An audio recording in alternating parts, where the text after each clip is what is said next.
Okay, here we are, Matthew Russell Lee, Inner City Press, here at the Southern District of New York Courthouse. Today, Tuesday, October 21st, 2025.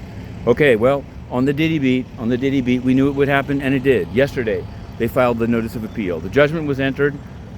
Judge Subramanian waited a while to get the designation in place, but they have filed the notice of appeal, which means to that tall building there with the pointed roof, they will be perfecting their appeal, as Inner City Press did on its unsealing of a crypto sealing case of Greenwood and OneCoin. But I digress, because there's a lot of discussion among certain entertainment sites that Diddy might be trying to get, or even getting, the commutation that George Santos received. I have no insight into that, but I will follow the appeal as long as it's necessary.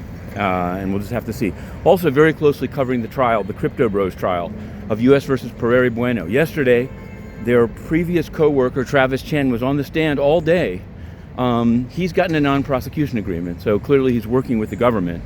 But in fact, he let slip that there was a prior program or exploit to take advantage of the sandwich bots. You'll have to read up on this in the Inner City Press. We can't explain all the terms. Sandwich bot. It's called Salmonella. There's another term. Salmonella, of course, is something that can ruin a sandwich, and so can the low-carb crusaders and omakase. It's a very culinary case, and it's quite good. We're covering it closely.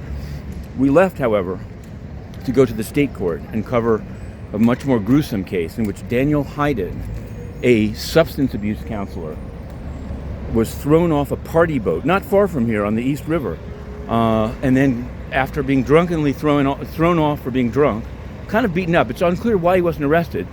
He was not arrested. Instead, he got into his big white pickup truck and he ran over and killed 4 people in Corlears Hill Park. So they were all in the courtroom, and so was I. And it's quite something. I don't know what his defense is, and nor does Justice April Neubauer. So we'll see. That's a state case. We're all over it. All right, moving right along. Let's go finance as we turn the corner.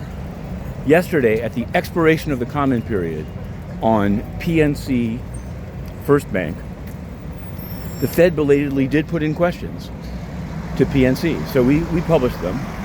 This can be contrasted with the Office of the Comptroller of the Currency, which it's got a lot of applications. Coinbase, Nubank,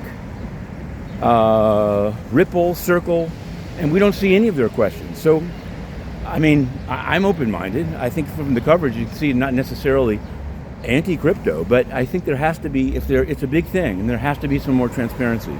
So we're pushing. We have FOIA appeals pending. We have FOIA requests in, but they deny expedited treatment. They do any number of things. So it's not consistent with a regime of transparency, is all I can say. Now, in terms of transparency, BNP, we reported the trial, the genocide trial. They lost, and now they're scrambling. In fact, I see today that BNP is having a call with investment analysts to try to spin away the verdict.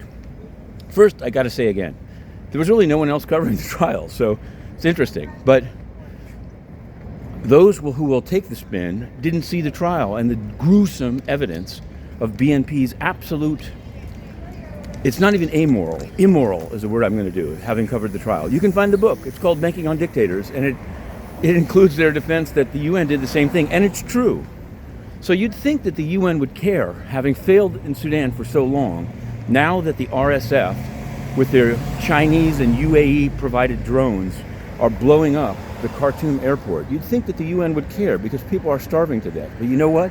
The UN doesn't care. They don't answer written questions about Sudan. They've packed the house with their friends that ask about only one topic. And we continue to push to get in to ask about, among other things, not just UN corruption, but Sudan genocide. Have they heard of it? No, they're, like BNP, complicit in it. To be continued.